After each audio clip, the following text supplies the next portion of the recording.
Enjoy 1% merchant commission when you accept Lanka Pay cards. Contact these banks today.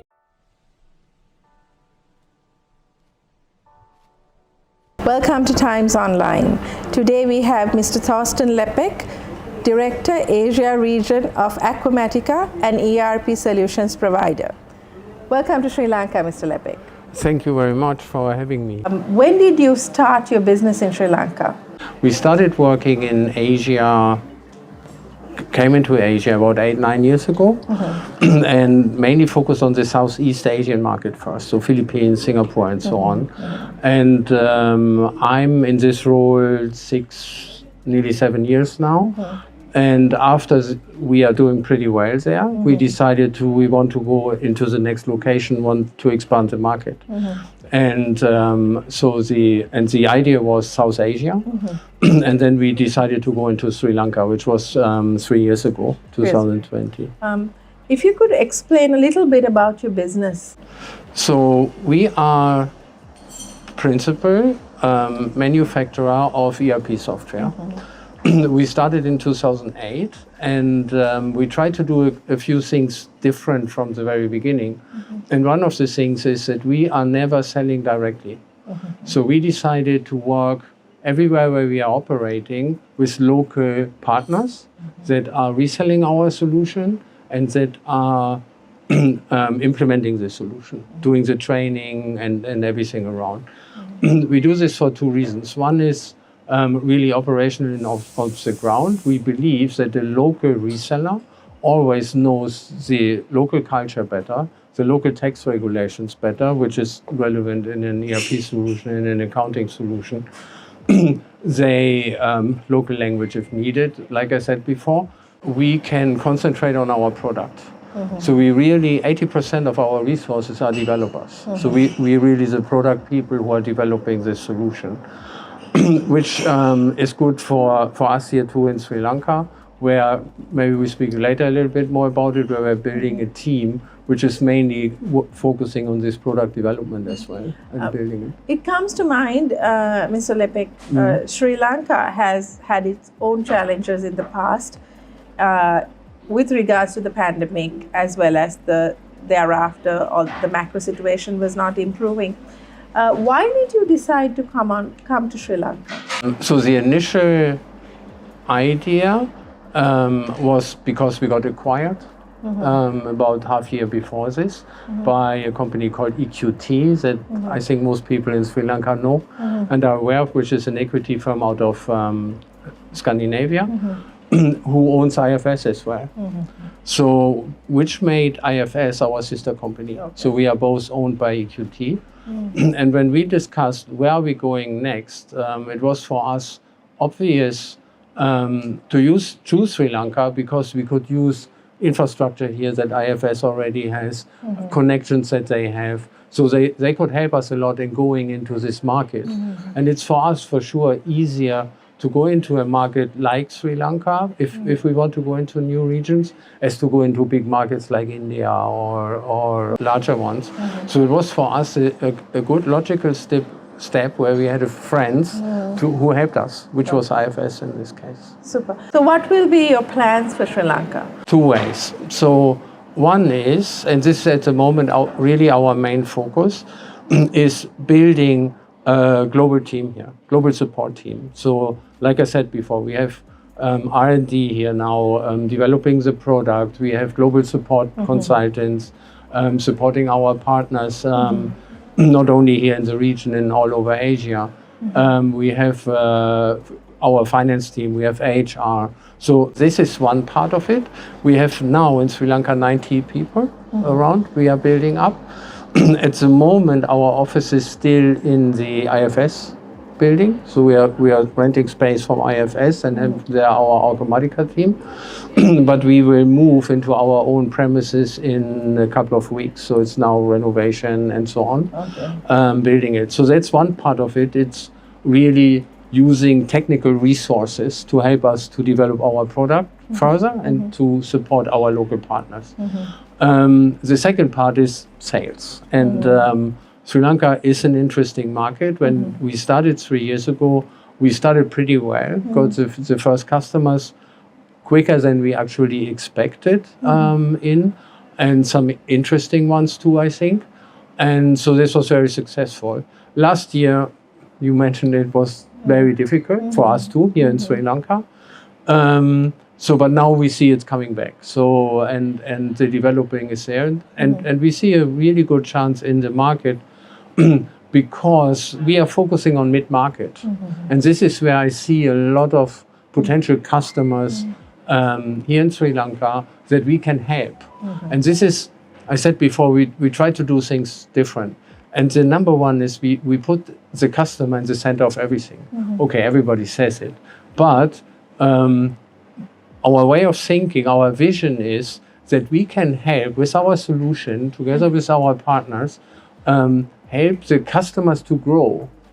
Then our partners will grow as well, and we will grow as an organization. And it works very fast. Since the pandemic started, we are growing an average 40% per year globally, and in Asia in similar numbers that we are having there. So it's building an internal team that's developing the product, and at the same time focusing on sales together with our local partners in Sri Lanka. Mr. Leppek, you're literally the new kid on the block in Sri Lanka. Yes.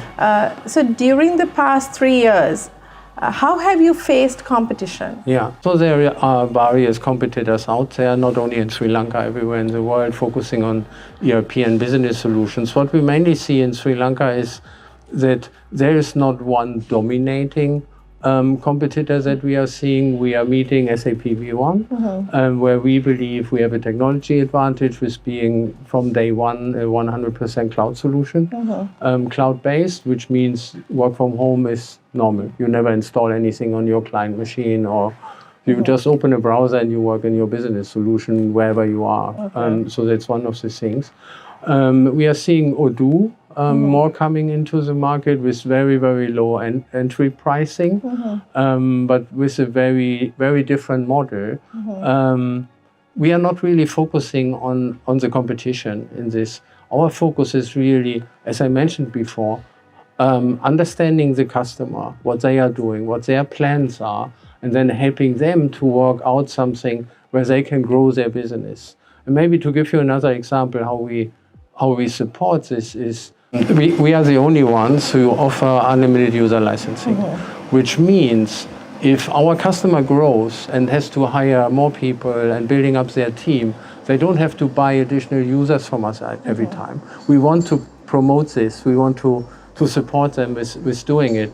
And with this, it's not so much a competition discussion really, because we are the new kids on the block and we do things different. I don't think Tesla, for example, sees Mercedes-Benz as a competition because it's something totally different, right? We try to do something similar and saying, no, we are doing it different, and this is why they should talk with us. So you're a sister company of the IFS, and you have been doing business or growing with them as a partner. So did you go on your own? Yes. Yeah. So we have our own legal entity here in Sri Lanka, and we are on our own. Like I said, we just have the same parents, the same ownership. But sure, as sisters, you work together too. So, for example, if we are getting an opportunity with a large enterprise, we would give it to IFS because it wouldn't be really our target market, and we wouldn't have much chance of winning. And IFS, if they're getting something on mid-market or smaller companies, they're giving it to us. So that's what we for sure doing. We have a couple of partners that are at the same time IFS partner too. We got some resources from them too. For example, our country manager here in Sri Lanka, Supul, was many years with IFS before. So which helps us to build infrastructure and building the office and everything around, because we can use the experience there. But it's like brother and sister. What is your experience in Sri Lanka with partner ecosystems, for an example? Mixed as well, and I think it's always, if you go into a new market, and before I started driving this here in Sri Lanka, I've never been in Sri Lanka, so I myself too was very new into this there. It's it's a trial, and some work and some are not working. So sure, now we are doing it 3 years. It works pretty well. I think the partners we are having here are very motivated and very professional, how they are approaching the business and how they are working with us. So we want to work closely with them. And this, it works well in Sri Lanka, this cooperation between the local partners and us. And the other side, and this is our experience too in our Sri Lankan operations, is there are good resources out there in Sri Lanka. So the pool is there, and there are people that can help to build a business like this more from a technical perspective. So, Mr. Leppek, now since Acumatica has established on its own, will you be having a formal launch? yes. I don't have a date yet, so I will come back to you with this as soon as we have it. In Sri Lanka, the government is having a strategy of becoming an IT hub. How does Acumatica fit in line with this? With building our R&D team here and hiring resources, building the partner channel. So we see it a similar way. For sure, we got the idea from EQT because they made the experience with IFS before when they built this here all, and IFS itself. But we make really good experience with this. So we think Sri Lanka has definitely the potential to become an IT hub with the resources available. And my feeling is too, without really knowing all the details, just seeing resources and speaking with them, the education level on the IT side is good. So these are really people who can help international companies too to grow their business. Mr. Leppek, when I spoke to industry people, the awareness of your product is still less, understandably, because you're still 3 years old. How do you go about this, or do you see this as an initial disadvantage in engaging with customers? We are 15 years old, but 3 years in Sri Lanka. But if you go into a new market, that's a challenge you have. So you need to make your brand. Our approach of doing is, it's mainly, like I said, being on the ground here, meeting people. Then it depends for sure, getting your first customers, getting them to be a reference to and speak for you and helping promoting you. And this is a very good example. Our very first customer here in Sri Lanka still is Design Studio, which is a textile manufacturer. And especially in Asia, mouth to mouth is the main part really. So, but yeah, it's a step by step, and it's for sure it's hard work to make this. Going back to a little bit back to the trying times, pandemic was, needless to say, one of the worst devastating occurrences. But IT businesses grew at the time. So could you please explain to us the growth? Requirements of customers changed dramatically. So I myself experienced it the first time when we had this 2000 hype, very long time ago, where everybody was panicking that the solution doesn't work anymore when we go into 2000. Yes. So, and IT made a lot of money at this time. And it was with the pandemic now similar. People realized the way they worked before, and especially in Asia, doesn't work anymore. If I pick an industry out, is for example construction, where there is still a lot manual work and paper, and at the same time, not in the office, right? They're out there somewhere and building, and how do I control this and do these kind of things? During the pandemic, it was just totally impossible. Sure, there was times where they couldn't build at all, that's different. But when it started again, how you keep the communication, the data flow and everything around. And this is what today the modern cloud solutions making easy. So we have a tool for construction, especially where they can check in when they come there, check out again. They can issue material on whatever they are doing there on their mobile app. And it's in real time all in the back office. So, and this is, I think, where businesses today see they get a real ROI out of it in investing in a solution that helps the operation. And no matter what happens, it's not only pandemic. Then we had the supply chain crisis, still is. So how can I optimize this and things? And this is where professional ERP solution today can help with. And I think this is where the growth is still coming from. It's interesting to notice that you regard Sri Lanka's IT literacy very highly.